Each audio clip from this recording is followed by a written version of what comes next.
Hello, everyone, and welcome to this episode of Pod Save Chocolate. My name is Clay Gordon. I'm your host, and I'm your moderator because today I have a fabulous interview with Rowan Jacobsen, who's the author of a new book called Wild Chocolate, Across the Americas in Search of Cacao Soul. Rowan is going to be joining me in just a couple of seconds. But before we get there, I want to do a little bit of housekeeping. And that is to mention that today's episode, like every episode of Pod Save Chocolate, is supported by the members of The Chocolate Life. And you can go over to thechocolatelife.com right now. Hello, Rowan. How are you? Hey, right? man. Hey, here. You can go over to thechocolatelife.com right now and you can follow along on this episode of Pod Save Chocolate because there's a post. Whoops, let me scroll down. There's a post for every episode of Pod Save Chocolate that I put together. And you can go follow along. There's links and resources that you can ask questions after the fact if you have questions that you want to answer. I also want to point out that you can go into the comments, whether you're watching on YouTube, LinkedIn, or Facebook, and let us know where in the world you're connecting from. And also, what you can do is today we've got something special because Rowan has said, he's offered a giveaway of a signed book. And the way you enter the raffle for the signed book is what you do is you type in the comments. You type in the comments this hashtag, hashtag wild. Right. And at the end of the episode, everybody who has entered hashtag wild into the comments will do a random draw. And that person will win a signed copy of the book, courtesy of Rowan. And with that, Rowan, let's just jump to it. Welcome back. Thanks. You were on an episode of the Chocolate Life Live a while ago associated with a podcast series you did I think it was called Heart of Darkness, and it was in search of wild cacao. You were talking about that in that episode. Am I remembering correctly? Yeah, it must have been a couple of years ago. The podcast was also called Wild Chocolate. So Okay. yeah, and these are kind of like two chapters of the same project. Gotcha. Yeah. So for people who may not know, I first crossed paths with Rowan back in 2008. Your book, The Geography of the American Oyster, I think it is, and my book, Discover Chocolate, were both finalists in the technical and reference section of the IACP, the International Association of Culinary Professionals Book Awards. And 2 years later, you contacted me because you had visited the Eastern Beni region, visiting with Volker Lehmann, who is the founder of the Hacienda Tranquilidad. And that's where our stories regarding cocoa and chocolate came together around the nexus of Volker Lehmann. So we're going to get into that a little later. I'm just doing an intro for people who may or may not know who you are, and may not know how we're connected. But I'm an author. I'm a published author. You're a published author, and all of the books that you've done, and I can link to a bibliography because I believe there's a bibliography somewhere on your website. But when you presented your pitch to the agent and then to the publisher, how does the book? Oh, by the way, here's the book. I have my copy, and you can see that I've read it and I've got lots of little notes that I wanted to talk about. How did your conception of the book differ originally when you first approached the publisher? How did that change from what you ended up actually writing and the end product? Because I'm really interested as an author, right, about that process. Yeah. So originally, right. So the original idea for the podcast and the book was coming off that initial article I had written. And I have to say, like that, without your, it goes back to you, because without that forum that you had created on the Chocolate Life, which Volker Lehmann was participating in, I like that was where I first sort of glimpsed Volker in the flesh and got a sense that he'd make a good character because he was participating in some of those forums. So yeah, thanks. That was all thanks to your website and the community you were building. But anyway, then years later, when I decided to do to expand the story from my first magazine article into the podcast and the book, at first I was just focusing on wild cacao, because I thought that was a really interesting phenomenon. But then the more I worked on it, the more I realized that the story really needed to expand to include the heirloom cacaos and whatever you want to call them, these rare fine flavor cacaos that are turning up all throughout the Americas and beyond, really. But just the whole story of sort of what I think of as the decommoditization of cacao that's going on. So that's really that wasn't in my initial vision, but the more I got into it, the more I realized that was the story that I thought needed to be told. So I'm curious. I mean, I know that you've been to the Benny, right? Because there's a photo right on the back of the book where you're standing in front of a tree, and I have a similar photo standing in front of a similar tree. I don't know that it's exactly the same tree, but those trees are unusual, right? Like you don't see those trees just anywhere, like with those multi-trunk wacky trees. Right. So, this is a tree that's probably existed on this little chocolatale, which is the Hacienda Tranquilidad, and was probably planted at least 300 years ago. And there has been no pruning of the tree. There's been no maintenance of the tree. And so you get the trunk, and then out of the ground grow these little chupones. And if you don't cut them off, you get hundreds and hundreds of chupons growing out of the bottom of the tree, and you get something that looks pretty crazy when you think about, what a cocoa tree is. So, I know you were in the Hacienda de Tranquilidad. You mentioned going to Oaxaca and being in Oaxaca, right?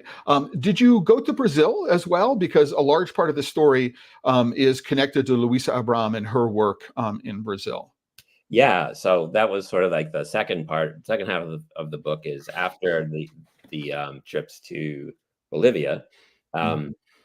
Louise is really the one who sort of picked up the wild chocolate mantle after Volcker, I feel like, and has sort of pushed it. So so I went down and went to visit the Upper Amazon with her and her team, and sort of compare it to what I'd seen in the Beni.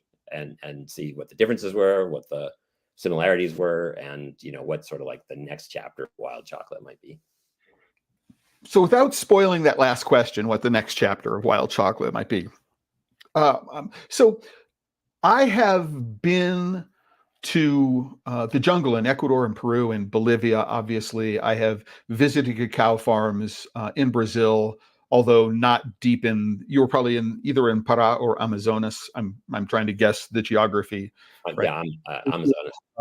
Yeah. So I'm sort of curious. What was your sense about the difference of these two locations? The Beni versus. Yeah. It's quite different. Well, so as you know, the Beni, it's the Amazon, but it's not like the full, like super wet Amazon that, like deep rainforest Amazon that we picture in our mind.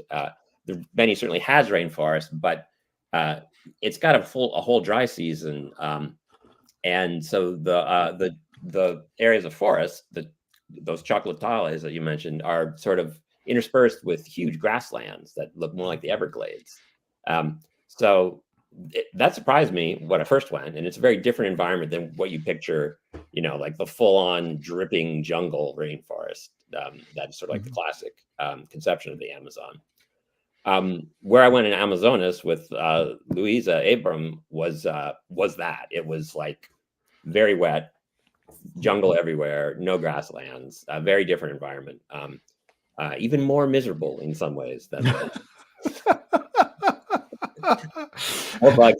miserable in a different way. Yeah, the Beni, I'm like it's not so bad in retrospect. The bugs aren't so bad a lot of the year in the Beni, and certainly where I was on the Joie River, they are bad every day of the year. But I think there's a similarity there that I want to point to, and so what I do want to let everybody know is that this book, so Wild Cacao, Search Across the Americas for Cacao Soul, Wild Chocolate, is very much a personal book. It's written very much from a first-person perspective. That you've been to these places, you've had these, these conversations with these people, and that's a really important aspect of it. Just so that it sort of reads like an autobiography in a kind of way. in the sense that you're exploring this just very, short period of your life. I mean, is that a fair characterization? Yeah, for sure. It's a personal story. Yeah, it's like I try to tell a narrative that will tell a small Mhm. story that hopefully will tell the bigger story through the small story.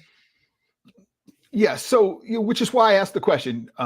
For people who may want to know a little more, that much of the eastern Beni of Bolivia is savanna, right? And it's actually an extension of a part of the Brazilian savanna called the Pantanal. And what it does is it floods 6 months of the year, right? And these little chocolatales are built up islands, right, by the people who lived there hundreds or thousands of years ago, so that what they could do is they could grow stuff and they had a place to manage their fisheries during the flood season. So it's very much, part of the hand of man. And one of the things that I don't know if Volker talked to you about, because it's been 10 years since I had a conversation with him about this, is the cacao that you find on these chocolatales truly wild, in the sense that it sort of emerged there, or might it more likely be called what we might think of as feral? Yeah. Somebody planted it from somebody else hundreds and hundreds of years ago, and it's just been allowed to grow on its own without human intervention.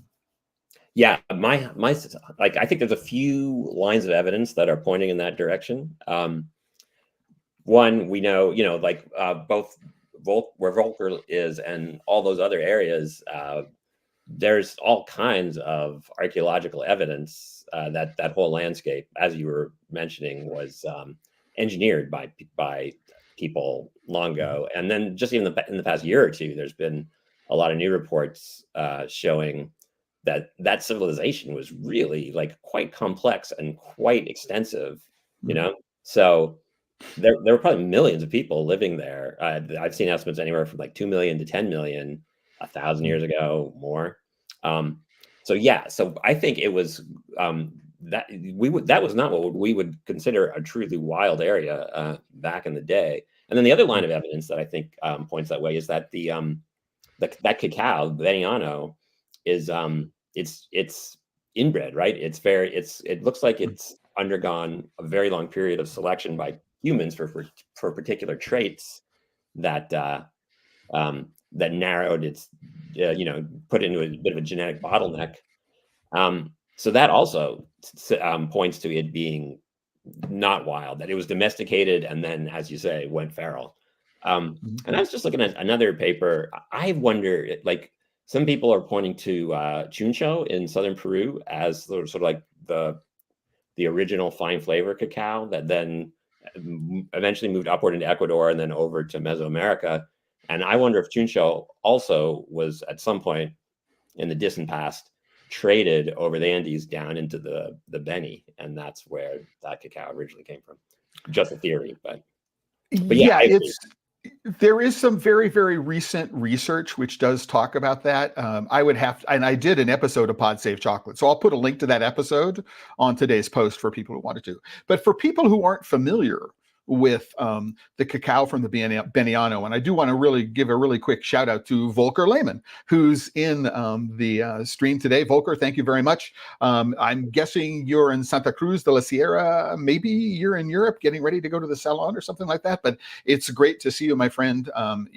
Certainly, Rowan and I would not be here today were it not for the mutual connection with you and the shared love we have for the work that you are doing, which is just really, really quite remarkable.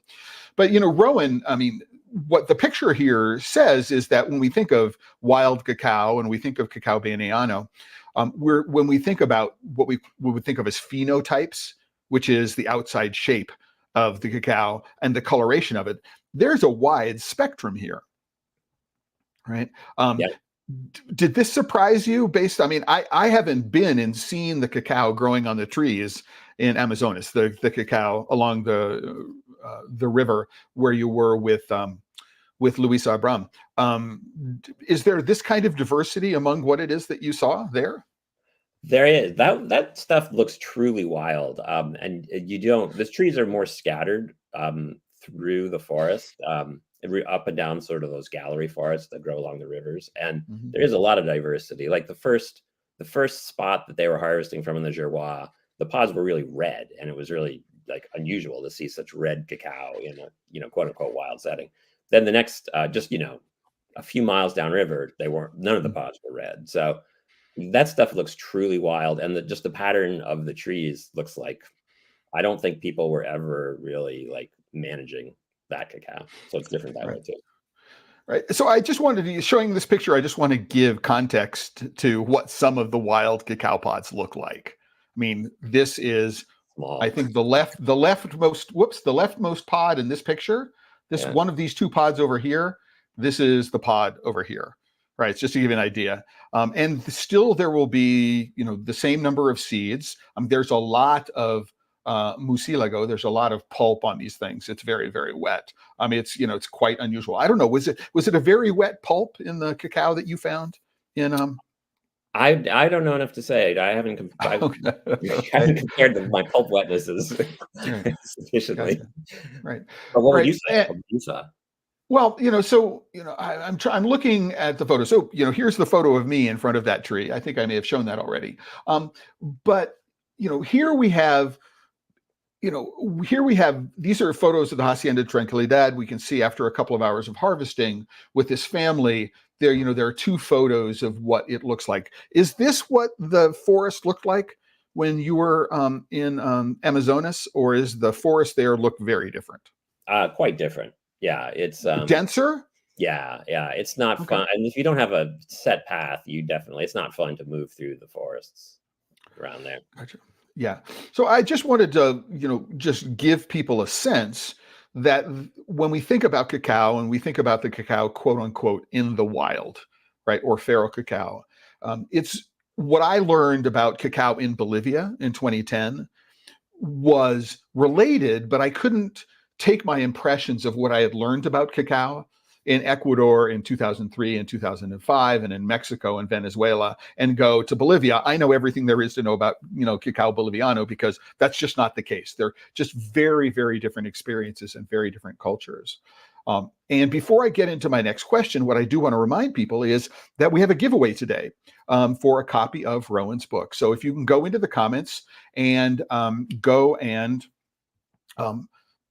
do this #wild, you'll be entered into a drawing at the end of the episode for a signed copy of Rowan's book. I think, Rowan, where I want to go with this is you start the journey off in Oaxaca, and you make a connection between the relationship that pre-Hispanic cultures, Aztec, Maya, Olmec, Toltec, have in their creation mythology with corn and cacao. And it seems like that whole sense of in search of cacao's soul, right, sort of is grounded in that sensibility, right, around there is something not just mythic about cocoa, but it's entwined in really important creation mythologies. So is my reading of the book, right, in that sense, think correct? Yeah, creation mythologies, and then that those grew out of this sort of relational aspect that cacao had, where it was, it always had a specialness to it, right? In all of those Mesoamerican cultures, it was what you would, use for ceremonies. It was what you would give important visitors when they came. It was what you would use at weddings. So yeah, it always had that sort of social relational power to it. And I think that's sort of like part sort of like what's foundationally important about cacao is that it's played this role for such a long time in different human cultures. So you go into this very detailed experience, and I'm not going to read it here, but you go into this detailed experience about, starting off toasting the cacao seeds on the comal, and talking about toasting the corn on the comal, and then grinding everything together. Was this something that you had ever experienced before, or is this new, right, to your visit down in Oaxaca? I had seen it in Belize. I visited a Maya group that was doing it in Belize, and it was not identical, but certainly same in terms of toasting the cacao and then turning it into a drink, crushing it on a metate and turning it into a drink. So that core thing was similar, although there's a lot of other, the ornamentation was certainly different. So I'm going to guess, because you mention some companies in the book, that when you talk about Belize, you're talking about the Toledo district down in and around Punta Gorda, perhaps. So in southern Belize, near the Honduran border. Yeah, where Okay. that's sort of core cacao for Belize. Right. So I've been there, right, and have been with a family. Eladio Pop. I don't know if that was who you were with when you were there. I wasn't, but But yeah, I know of the Pops. he's I mean, it's very. common. If anybody goes to the Chocolate Life page on Facebook, you'll see a picture of a Mayan farmer gentleman who's wearing a T-shirt that says "The rules don't apply to me." That is Farmer Eladio Pop. A very, very special, a very, very special farmer. But what I want to say is, um, in your experience down in Belize, was there also a connection to corn in these drinks? So you mentioned atole, right, which is to which chocolate is added, right, or ground Yeah. up cacao is added. Did you experience the same thing in Belize, or was it an entirely different experience Actually, for yeah. you? Now that you mention it, I hadn't thought about it, but yeah, like a couple of the Mayan people I was talking to, I was asking them, well, does cacao still have sort of any sort of ceremonial role in your lives today? Um, and they're like, well, kind of, but we're modern people, so probably not like back in the day. But they did say like a lot of they still have cornfields that are sort of owned communally by the village, but Mhm. and so you get everybody together to clear the fields and to harvest, so it'll be extended family or a few extended families. And they said, yeah, and that's when we do a little special cacao thing where we start off, we make some cacao, we share it, Mhm. and then we get out into the fields and do the work. So Yeah. that at least that part of it has still held on, although maybe Mhm. just barely. Right. You also go into great detail about the importance of foam in Mexican in pre-Hispanic Aztec cultures, maybe Maya cultures as well. If we take a look at the codices where Right. they depict cacao, but can you go and just describe for the people who are listening to today, what the process was of bringing up the foam and the foam's relationship to the underlying drink itself, because this was a presentation that I had not really paid much attention to. And I think it's an interesting example of how one culture interprets these things as opposed to other cultures. And so we need to be very careful about misappropriating ideas, because they may apply in one time in one place, right, but not necessarily things that we can expand to lots of other places. Yeah, for sure. Like we obviously love foam on our cappuccino. And the Japanese tea ceremony, like one of the goals is to get that nice, beautiful foam on the top of your emerald green matcha. And but as you mentioned, the codices documenting some of the Maya practices with cacao from the 1500s.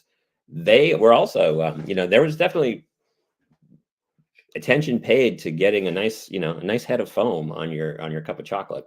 And that's true today throughout Mexico for sure. In Oaxaca, especially, all the people serving cacao, whether it's on a street corner in Oaxaca City, or if you're visiting a home like Carina Santiago, the woman in my book that I mentioned, there's a lot of attention paid to getting a nice head of foam on that chocolate.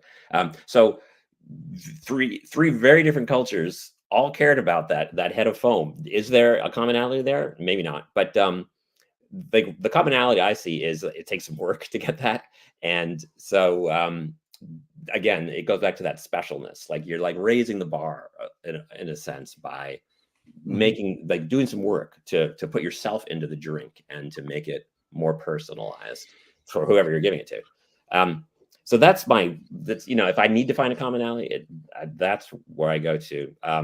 But it's all done in different ways. And in fact, Corinna was using Molinillo, which it's a stick that but I think the Spanish introduced the Molinillo. Am I correct? It certainly is not pre-Hispanic, as near as my research has been able to discover. Yeah, I mean, before then it was pouring jugs, from one height to another, and then repeating it over time. Yeah. Have you tried to do that? Like, I've had no luck getting any foam whatsoever. Well, I mean, I think that so there are a couple of things. Number one is that the drink that you describe is literally an atole, a thin corn-based gruel, right? Too. To which the ground cocoa might have been added, right? So to create a chocolate flavored version of that, and then the foam was ladled on top of it. Is that correct? Yeah. So it's really two parts of the drink. You make the atole, and then you make the cacao drink, and you foam the heck out of it, and then the foam goes on top of the atole. Right.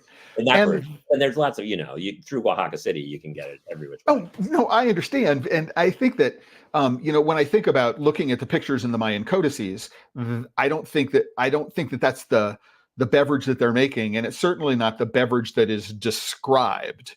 Right. If we look at the Hispanic cacao drink. Yeah. And so, again, it's interesting. And, it would be very different, I think, than if you were to walk into Mayor Domo in Oaxaca and ask for something, right, as well. I mean, so which, for me, I know most of these places and I know most of these people. And so for me, the stories are familiar. And there's little bits of your personal experience that come through. There's little bits of the way you as an author describe things, right? And so they're like, the French word lagniappe. They're little unexpected little treats that come in and, color, my experiences and, provide depth and complexity, and a little bit of interest to things. From your perspective, which is different from the way I think of things. And that's one of the great things about this book, I think, for people who are involved in cocoa and chocolate and who may be familiar with wild cacao and wild chocolate, that the book, especially if you've been to any of these places, you've been to a producing country and you've met these people, you've been to farms, that's, I think, for me, one of the key takeaways, right? Right. But there is this through line throughout the entire book, which connects it to creation mythology and things like that, to what we might think of as, ritual is one word, and it's the title of one of the chapters in the book, right? But also to what other people might think of as ceremonial and ceremonial cacao. Was that part of your original intent? Right, when you went in and started, or did that evolve, and how did it evolve over the course of? I mean, how long did it take you to write? Is this 1 year work, 2 years work? I mean, we met in New York City for the launch party of the Wild Cacao podcast before I moved, so that's almost 2 years ago, almost exactly. Yeah, and work on the podcast would have begun a year before that, probably. So probably like 3 years work. But no, I think that's very insightful point about the ceremonial aspect of it. And have you done shows on? Have you talked about ceremonial cacao? Ceremonial grade cacao? Well, I have, and it's interesting that you mentioned matcha in that context, because if you go actually look at a definition for what ceremonial grade matcha is, there's actually a fairly tight description of what the plant needs to be when it is harvested, how it is processed, if you're going to be ceremonial grade as opposed to what is called culinary grade. And then there is this entire, very highly defined ritual, the cha no yu, right, around consuming ceremonial grade matcha. Right. And so when it comes to ceremonial grade cacao and cacao ceremonies, I don't think there's the same rigor in definition, right? And I also think that a lot of people who engage in cacao ceremonies misappropriate what I would think of as New Age ideas into something which is hundreds, if not thousands, of years older. And I'm really curious as to how that matches your impressions of this at the end, after you finish the book. Yeah, for sure. And I sort of stumbled into the connections with ceremonial cacao because 3 years ago, there wasn't that much ceremonial cacao. It's really like, the phenomenon has grown a lot in the past few years. And yeah, like, I like the optics around it can be a little unfortunate sometimes, but people love it. And there's something, there's a reason it's cacao. Like, they're not doing, ceremonial grade kefir. Like, like there's, for some reason, cacao speaks to people, right? And like they want to make it special, or they want they want to bring the extra like attention to this thing. And I think that's interesting. And it seems across cultures. Like it's just like it's meaningful to people for some reason, so they tend to like pick it as its thing. So even though the cacao, the rituals, they've sort of come out of nowhere. They're not grounded in a particular tradition, and they can look a little new age goofy because of that. I do think there's the instinct underneath it might not be a bad one, at least. But of course, the part that might be bad is the idea that there is a cacao that is ceremonial grade. When I think the first person to call it that was a gringo Guatemalan, would-be shaman who was making a buck. But so like people should understand that there's no such thing as ceremonial grade cacao. But if you want to do a cacao ritual, I would say, and tell me what you think, but people should make sure that they get really high quality cacao and cacao that hasn't been adulterated. And I think that would be, if you want to drink and bring mindfulness to it, right? That's probably the way to go. Right.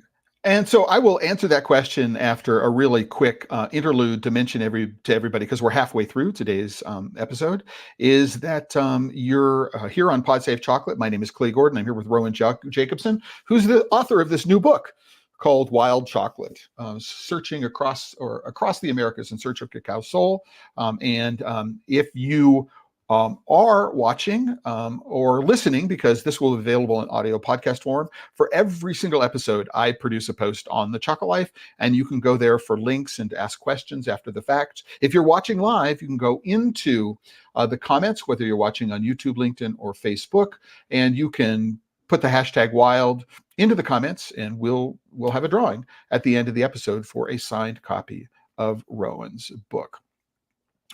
And so with that, I'll get back to the question at hand. So I think that there is the connection that you're thinking about, right, with cacao is rooted in the fact that people have been told, right, through the Coe's book, The True History of Chocolate, and through everybody who has repeated those things, right, that at one point, cacao was a part of this creation mythology in Mesoamerica.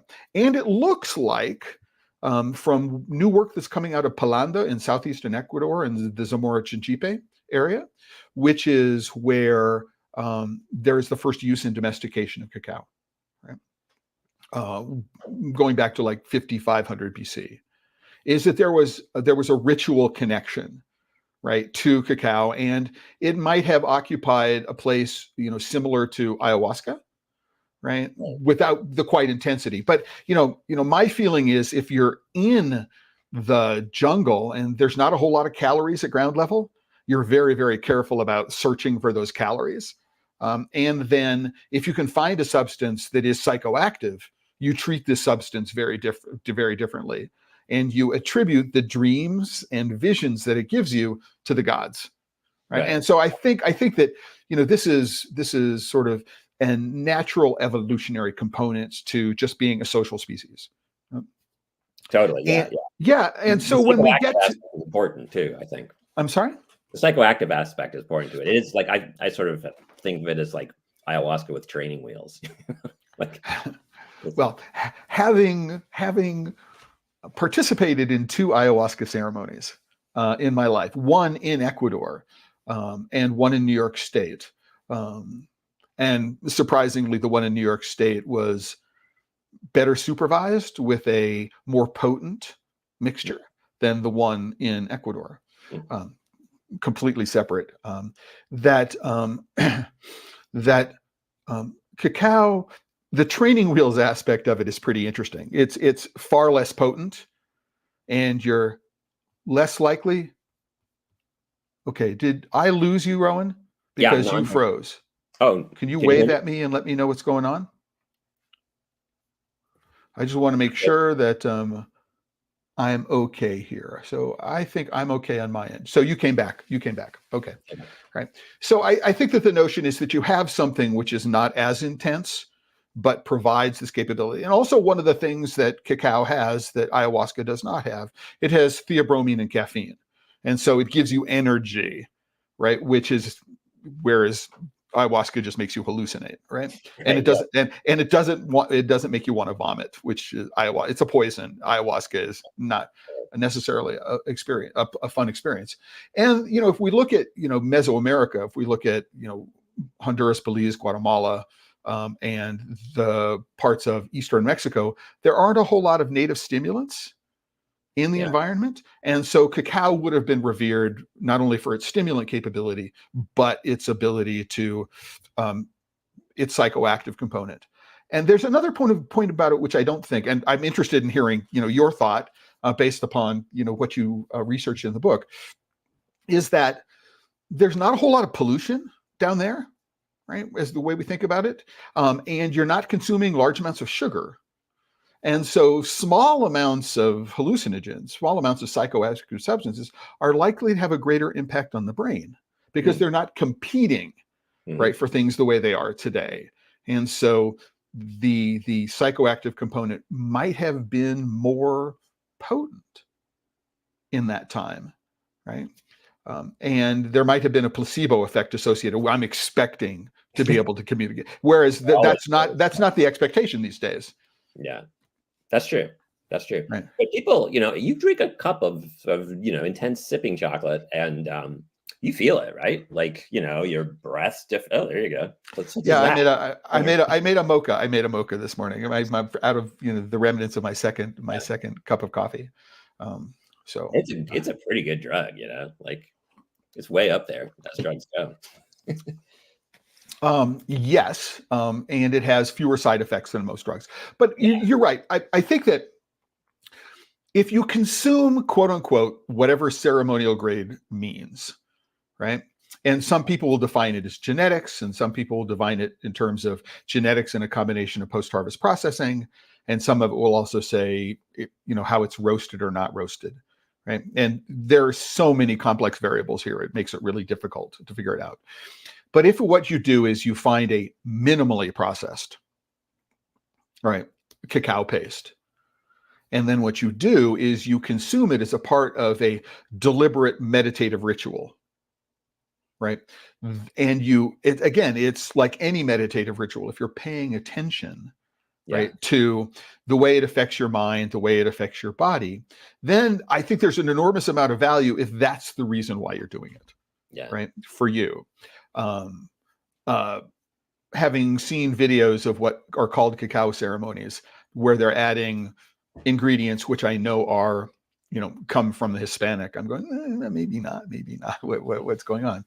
But so you started off in this. So is the subhead, because when I did Discover Chocolate, I had no control over what the publishers chose for the subtext.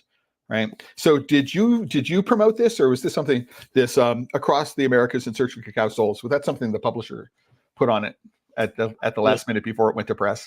I can't remember. No, it was like, it was there was a gazillion ones tried, and like the conversation went on, like as these things tend to be. And I can't remember what the the through line was eventually landed there, but yeah.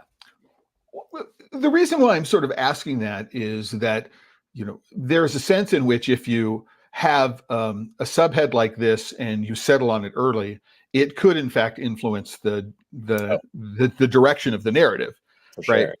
Or what it could do is it could come out of the narrative, which is why I'm asking the question. Right. Yeah. No, it definitely comes late in the Okay. So suddenly you've got sales and marketing teams weighing in who have not been paying attention to the previous year. I understand. So I think that most of the time, if I'm careful, most of the time is spent either talking about the Hacienda Tranquilidad, the experience with Luisa Abram, and with some time spent in Belize. Is that, am I correct in that? Plus Mexico, yeah. Plus Mexico. Okay, so I remember Mexico setting up the connection at the very, very beginning, and I just wanted to make sure that's at that. So, have you been to other places in search of cacao, No, or have? no. Okay. I think Peru is next on my wish list. That seems like really interesting things are happening in Peru, and continuing to evolve there. Well, I don't know how much. So I think there's a lot of feral cacao in Peru. Right. Yeah. If we look at the genetics that Juan Carlos Montemayor discussed, the introduced in 2008, I mean, there are some, unique genetics in Peru, right? And so we can go around the country, and it's certainly very true. My experience about what is going on in the north of San Martin and Tarapoto, and what's going on in Piura, which is near the Ecuadorian border, out in Chulacanas as you head towards the Amazonas region of Ecuador. I've never made it south of Lima, so I haven't been to the area where chuncho is grown. So I would love to have an opportunity to go and do that. Yeah. But so what I'd like you to do is I'd like you to think, what are the things that you think are most similar between all the places that you went when you're thinking about, and what is the thing that is most different between all of these places? Right. Well, the biggie is they're all in the Americas, right? And they're not Africa. So and when you're talking cacao, 70% of the industry is Africa. So that's the big divide, right? Well, yeah, absolutely. And all of the cacao that is growing in Africa today was introduced from the Americas. Yeah. So, somewhere between mid 1500s into late 1600s or 1700s. So there is that. But in the places you visited, is there a single touch point that you said, this is what I learned, there's this common foundation among all the places that I visited? Yeah. Well, so the people, the people whose stories that intrigued me, they're all kind of dreamers, right? They're all trying to do something, inspired to do this cacao project, that really doesn't make a whole lot of economic sense, right? If you were coming out of business school and you're like, all right, here's my entrepreneurial project, none of these would make the pick of the top 100 that you would choose, because okay, so we have an introduction. None of these, Rowan, is where your video froze. Oh, right? okay. And what I will do is I will spend a little time. Oh, all right, you're back. Can you hear me?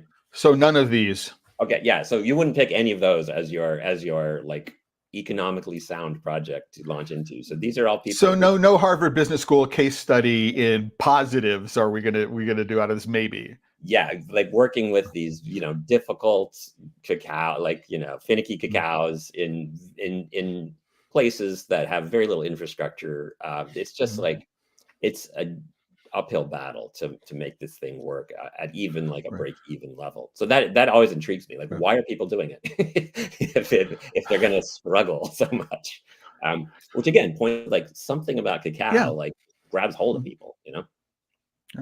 So what I'm going to say there, number one. So one of the people that you do talk about, which is related to Belize, is this guy Jacob Marlin and Be Free and the work that he did, right? And I think it's really interesting to understand his story, but also understand. And I don't remember reading it in the book. For example, if you were to think about the Toledo Cacao Growers Association and the work that the founders of Green and Blacks did. I mean, they're really responsible for helping shepherd the first, organic, fair trade certified cooperative, and really looking at ethical sourcing. They had a person there full time, Gregor Hargrove, making sure that things go well.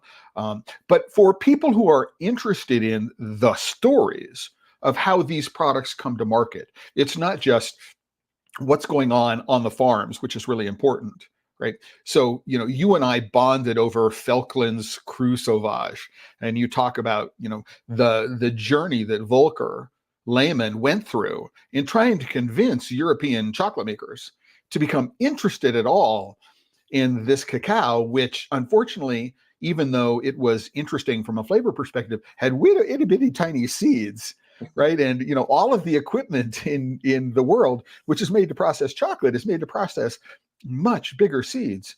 But Volker's determination and his background as an agroforestry expert, from Germany, who moved to Bolivia, and then the search that he made through the gentleman's name is Stefan Bloch at Pronatec, and then Pronatec approaching Falkland, who's like one of the great chocolate makers in Europe. If people don't know that company, Falkland is really quite remarkable.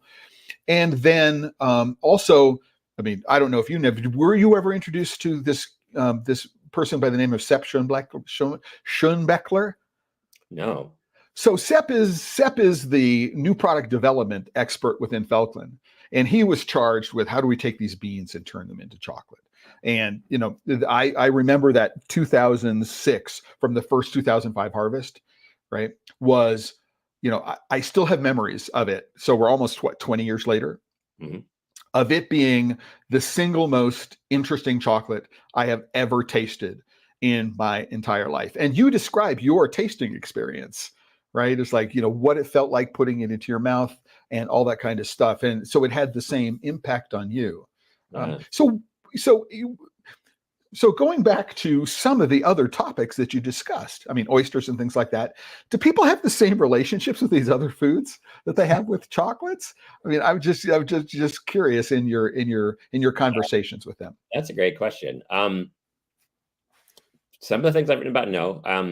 But yeah, I tend to, I'm gonna pick stuff to write about that has a power on people, and that's what's interesting. So yeah, oysters for sure. Oysters do something to people. Like somebody pointed out to me recently that all these foods I've chosen to write about have reputations for being aphrodisiacs. So I don't think there's nothing chemical that's creating the aphrodisiac thing. It's just these foods like have a special like sort of totemic power to people. And oysters for sure, probably because you're eating this live animal. Recently I've been writing about mezcal. That's another one that fits that bill.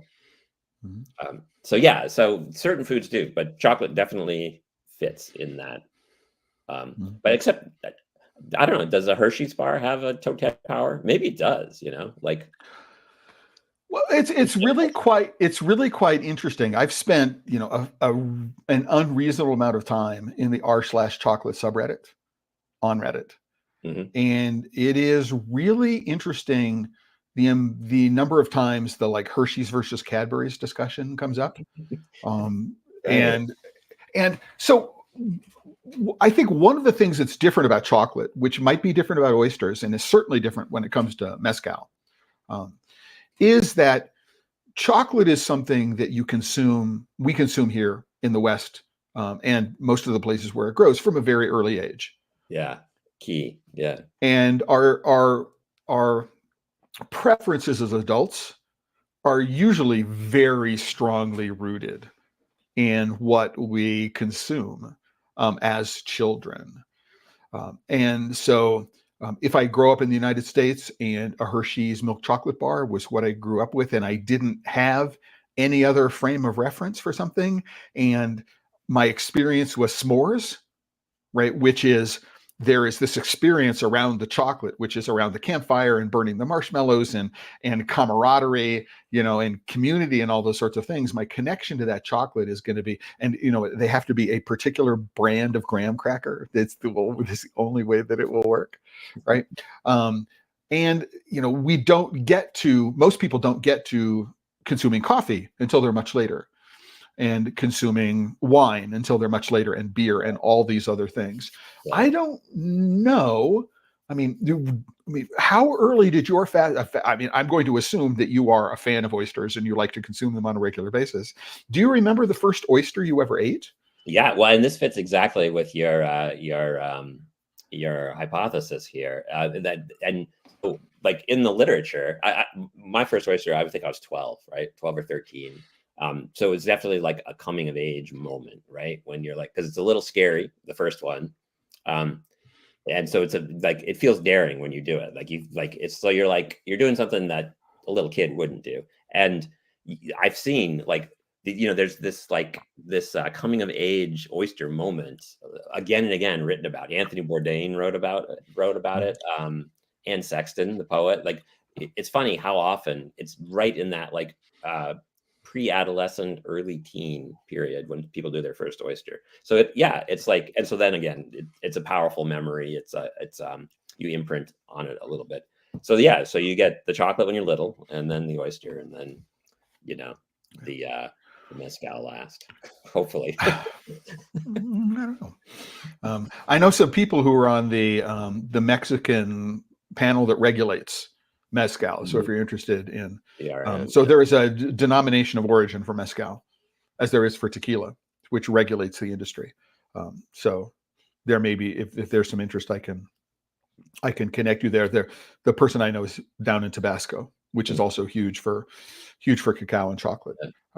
So which completely just the next question I had is like, it's gone.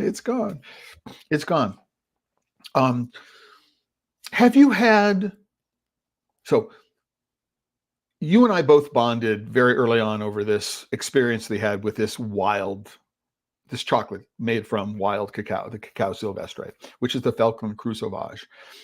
Did you have any similar kinds of experiences? Right, they're just like knockout moments. Like, oh, this is just amazing, right? So in the moment, as you were researching the book or eating some chocolate, which strike you in the same way as being, these are totemic examples of the experience. I do. I really like those Girois beans. They have a very different flavor to me. I didn't have them there, of course, like for the first time. But and then those drinks in Oaxaca are like, that is just sip like when you're drinking a chocolate, it's more intense. Something about, I don't know why it changes it. Like it's probably, are you just having more chocolate like in a shorter amount of time? But it feels well, with the atole, there's a lot of corn there, right? So, but I mean, if you're having a drink, a hardcore drinking chocolate, that definitely feels like, what temperature? Yeah, warm, right? Is it the warm? As opposed to room temperature, which is the way it's reported, or ambient temperature, which is where 500 years ago, if you're looking at the foam and you're doing all these pouring, it's not hot anymore. Definitely not. Right. So there's that.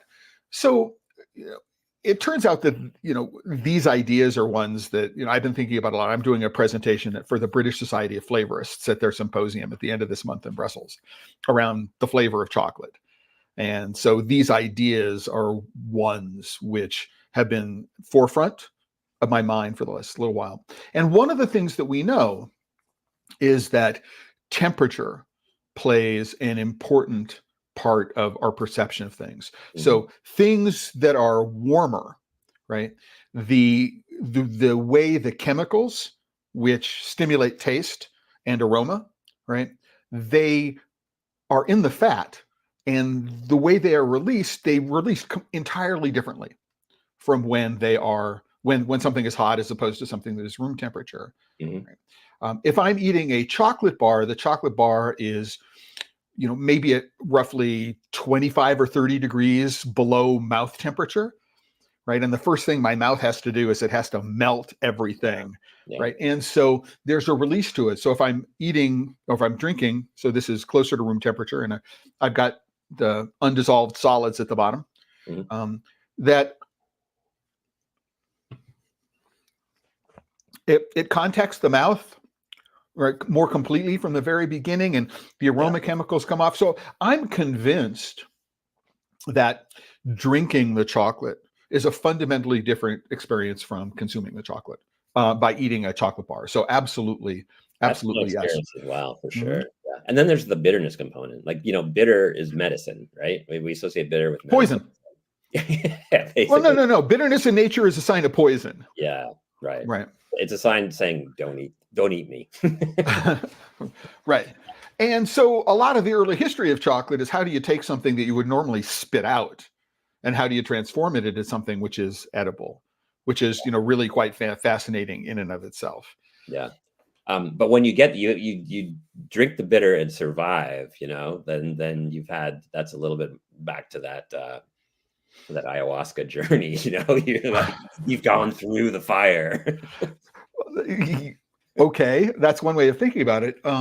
And what I want to say is that, this actually talks about one reason why historically young people did not consume chocolate, right? And it turns out that bitterness, the taste receptors, are ones that really start to evolve in puberty. When you think about what children don't like as kids, they tend not to like bitter things. Yeah. And as they grow up, right? Because as children, it is the adult's job to say, this is poisonous, don't eat this, right? I don't need to do that. So there's a lot, it's not just cultural, there's a lot of complex, biology, which is going on inside there as well, which I find fascinating. And it's one of the reasons why I like speaking with people like you. You come at this topic, right, in a similar kind of vein. You've got something which is incredibly complicated, right? And it is a tree for which there are lots of branches, and you want to follow these branches, and yet you need to tell a coherent narrative. And so I'm not going to go this way and I'm not going to go this way, but there's this body of knowledge and this experience and these questions that you still have. And that's my background as well. Right. And so it's really, really fascinating to me to be able to share these things. Before we go, I want to give a real quick shout out to somebody who's watching today, who's been watching on LinkedIn, and that is Louise Wanier. And Louise and I have a family connection going back into the early 1990s. We co-founded a high-tech startup in 1993 in Pasadena, California, based on work that my father had done, starting back in the 1960s. And, Louise and I have remained in contact since then. So Louise, it's great to see you join the conversation here today. Thank you very much for doing so. There are a couple of, number one, I'm here with Rowan Jacobsen. We got a couple of minutes left. We've been talking about this book, Wild Chocolate, and Across the America in Search of Cacao Souls.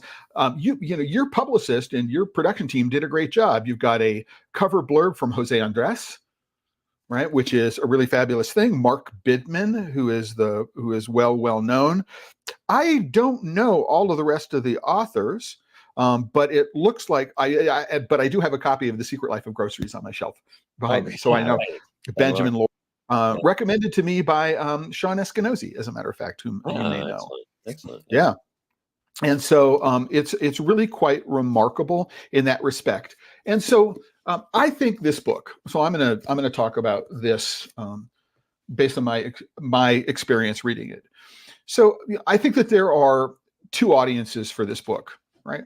One is for somebody who is familiar with chocolate and cacao and wild cacao, right? And is looking for, I think, A, inspiration, right? And B, language that they can use to talk about this to others, right? And that's, I think, one of the beautiful things that you do here is that you provide, as I said, lagniappes, little bits of information, right, that I can use that plugs gaps in the stories that I already have, in the background and the knowledge that I have, right? Because I hadn't really thought about atole in a Oaxaca with a foam topping. So basically, it's like, I'm doing a cappuccino, right? I've got coffee on the bottom, and what I'm doing is I'm steaming milk, and I'm pouring steamed milk over the top of it, right? And there is an art to the foam, right? Forget the latte art, but there's an art to the foam, of making the foam of the right texture and all that other kind of stuff, right? And so there are connections that we can make to it, and it's an expression of consuming chocolate, right? Which does have this deep cultural, spiritual connection, right, to creation myths in that part of the world, right? But it does express a different way of consumption than what I think most people think about. Yeah. right?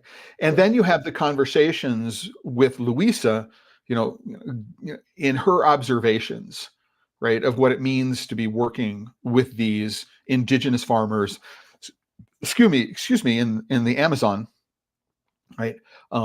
And that connection, right, which you express, which is not just Louisa's expression and the indigenous farmers' perspectives, but it's your merging of those two things as well.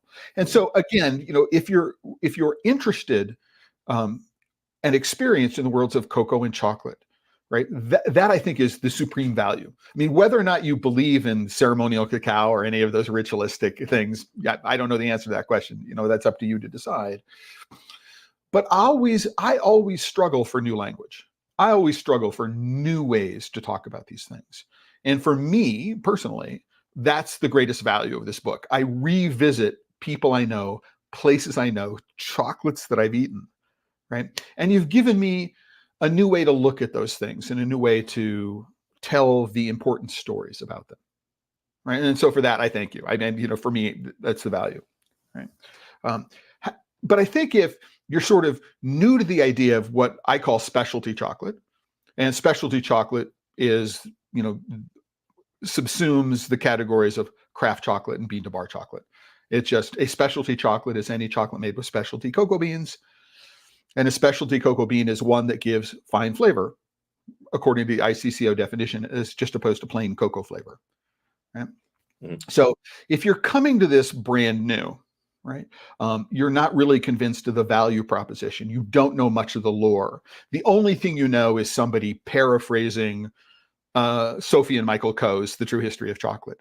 Or maybe you've had an excerpt from one of Maricel Percia's books, for example, right? Or other books about it. That what this does is it provides this sort of interesting and different way of approaching the subject from a low knowledge base, and particularly low personal experience base. I mean, and so I think that's sort of the other group of customers for this book. Is that your experience as well? I mean, does that sound right to you in terms of how I think about it? Yeah, for sure. I mean, I'm always writing for newbies, for a general Okay. readership who does not have the experience, because there's a whole lot more of them than there are of you, right? That's true. But yeah, so I'm always I'm trying to see these things through the eyes of people who are new to it, and sort of express what might be meaningful or interesting for that audience. But in so doing, I certainly hope that it's also entertaining for the pros out there who have seen it all. And sometimes it is helpful, like when you have real professional knowledge in a subject and you spend a lot of your life in that area talking to other people who are pros, the conversations get a little insular sometimes. So sometimes it's fun to like have somebody come along and see it from the outside and remind you like, oh yeah, before I, had spent 20 years learning all this stuff was new and fascinating. It is, and I can tell you that's one of the reasons why I spend as much time as I do in the r/chocolate subreddit. Right. Because there are 40,000 members there, right? And while a lot of the questions are, is this chocolate moldy or is it bloomed? Maybe 30% of all the questions. And there's a bunch of questions like, oh, somebody gifted me this chocolate 20 years ago. I don't have a picture of it, but this is my memory of it. Does anybody know what this chocolate is? Because I want to buy it now. All right. And then, is Hershey better than Cadbury? So there is that aspect of it. But then you are constantly reminded, a couple of times a week, people are coming to this from a point of, as you're right, they're newbies, right? They're coming into the first time. They may not have this experience, and they are really struggling for answers for doing it. And then, being able to take my experience and try to explain it to them in that way, especially a way that recognizes they're new and they don't have a knowledge base and experience base to build on top of it, is a challenge. But it does keep me in that everything is new to somebody kind of space. This is the first time somebody's ever seen this question, even though it was asked the day before in exactly the same subreddit, right? Right. Doing it. So, but talking about, is there one thing, and we'll end on that question to you. Is there one thing that strikes you is for the newbie to all of this, that you'd say, this is the, if for what, because we talk about spirituality, you talk about spirituality a whole lot in this, that is a revelation or epiphany, right? Because we're going to use that language to discuss it. Is there one thing that you'd say, okay, not necessarily on a page or in a chapter, right? Or, oh, what do you do when your chocolate sucks? Right. Right. And you mentioned, Andre Cavalcanti-Banks, who's Luis's father, whom I've met. I mean, it's just, for me, a part of the joy of this was just, oh, I know these people, right? And, oh, I've been there. And, oh, you're talking about these people and these things in ways that I never thought of before. But for someone who doesn't have this background and experience, is there one thing that's, you could say, approach this chocolate from this perspective? Well, the thing that, and this is going to be old news to you, of course, but the thing that comes up again and again when I'm talking to people, and I have to remember and go back and then start with the basics, is that chocolates taste much more different from each other potentially than we think if we've just grown up eating standard grocery store chocolate. Then this was old news 20 years ago to the people who are getting interested in fine flavor cacaos, but that keeps coming up. People will taste. I was just at Caputo's in Salt Lake, and different with a variety of bars, and the people who are new to it were just like, "Wow, that doesn't even taste like what I think of as chocolate." And then I have to remind myself, "That's right. I had that experience and years ago, and that's still." That is truly a revelation for people. And that can begin them on that journey that many of us have gone down. So I lied. So there are a bunch of analogies that I can think of right away. So, for example, if they grew up drinking, because you're in Utah, Coors, which is Colorado, but it's the same part. They grew up drinking Coors, and then, I'm sorry? Near beer Coors, even, lower alcohol Coors. Well, but then what they do is they try this really, really hoppy West Coast IPA, and all of a sudden beer is something completely different. Or what they do is they go to Belgium and they try something like, Westvleteren, Sixtus, or, Delirium Tremens or something like that. It's like, this is not what I think beer is, right? Yeah. So they're just, for me, finding those analogies becomes really, really helpful. And, I don't know if those kinds of conversations, why is it surprising to you that this is like this? Because there are so many other things you can point to them, elsewhere in Caputo's that are exactly like this as well. Right. True. Well, beer was a big revelation, right? Because back in the, in the 1970s and 80s, like it all tasted the same, not very good. You had Guinness and you had everything else. Right. Well, in the United States. In the United States. Yeah. Right. But I have very, very specific memories as a child. So I'm in Southern California, which means I'm less than 14, right? And the specific taste of a Miller High Life as opposed to other Miller beers, right? And I it's just, I have the very, very, very, very distinct memories of that as a child. Why my father's letting me drink beer right at the age of 12, who knows? But we're sharing one in the afternoon. But that's probably why it's so special, because it has that connection, that emotional connection, which is another thing that chocolate does. It cements emotional connections, right? Definitely. In ways that spinach don't. Exactly. Right? It's which emotional. For whatever reason, it trips the emotional circuitry. Gotcha. So what I'd like to do is I'd like to say thank you very much. But before we head out, to do a little bit of housekeeping. The first one of which is, this is the post on the Chocolate Life, right? Where for this episode. And if you scroll down, if you're, there's going to be an audio podcast version of this, which is going to be uploaded in the next couple of weeks. But if you are interested in reading the article that Rowan wrote for Outside Magazine, there's a link to it here. You can find more about the Hacienda Tranquilidad by clicking this link and watching my interview with Volker Lehmann. There are some photos. Again, these I took when I was on the Hacienda Tranquilidad back in January of 2010. The link to the Heart of Darkness podcast series on iHeartRadio is there. And there's also a link to purchase the book. Now, we didn't have anybody join the giveaway, right, Rowan? So there is that. But this is, in fact, an affiliate link, an Amazon affiliate link. So if you purchase it, I get, a penny or something like that, and good luck. But you can do this. What I'm also going to do, if you don't mind, Rowan, what I'm going to do is I am going to put a link to another book, right, on this, which is Charles C. Mann's 1491. One of my favorite books. Yeah. It's, for anybody who doesn't know, it's a fabulous book. And there are actually two of them. One is called 1491. The other one is called 1493. Yep. And so 1491 is a look at the Americas before the arrival of Europeans. And 1493 is a look at the Americas after the arrival of Europeans. And I was given a copy of that book, and I had it with me, right, before I went, or as I was traveling to Bolivia the first time. And so I had just fresh knowledge of, oh, this is what the New World looked like before the arrival of Europeans. It's a fascinating book. And in some respects, I'd say, I don't know, would I read it first and then read Wild Chocolate and you'll have a better understanding? Or would I read Wild Chocolate first and then read 1491 and create a broader context for much of what I had learned about what's going on in Bolivia and Brazil? I don't know if you have a... Good question. I mean, I'd maybe chocolate first, because then Mann goes into depth about these ancient civilizations that were much more significant than we realized. So then if that tickles your interest, then you can really do the deep dive. But yeah, same with me as for you. Like, I had read that book not long before going, and it really did enrich my experience when I was there. Yeah, what I think it does, is it provides this interesting context. It forces you to look at what it is that you're seeing, right, through very different eyes. Yeah.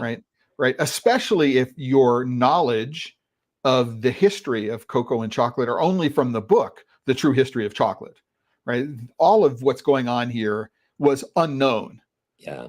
In the early to mid 1990s, which is when Sophie and Michael were working on the first edition of their book, right? So this is all new knowledge and new information. Right. And so so for everyone who is watching this, whether you're watching it live or you're watching it afterwards, I think that this book, Wild Chocolate, provides an opportunity to, presents a way of thinking about cocoa and chocolate, which is different from every other book on the subject. Right. I don't think that there's any other book which has approached the topic this way, right? And that whether you're a newbie or whether you are somebody who is extremely experienced in cocoa and chocolate, you will learn things from reading this book. And so there's great value to doing so. I enjoyed it, but there's one little nitpick I want to get to you afterwards, Rowan. We'll take it offline. I didn't want to talk about it here. But I do want to thank everybody for being here today on this episode of Pod Save Chocolate, to remind everybody that this episode of Pod Save Chocolate, like every episode of Pod Save Chocolate, is sponsored by the members of the Chocolate Life. If you're not a member, go over there, click on the join button, become a member, support what it is that we're doing. If you've been watching this on YouTube, give it a like, give it a thumbs up, subscribe to the channel, and support the work we're doing. And with that, I want to remind everybody as I head out that if you're working with chocolate and you're not having fun, you're doing it wrong. Until the next time.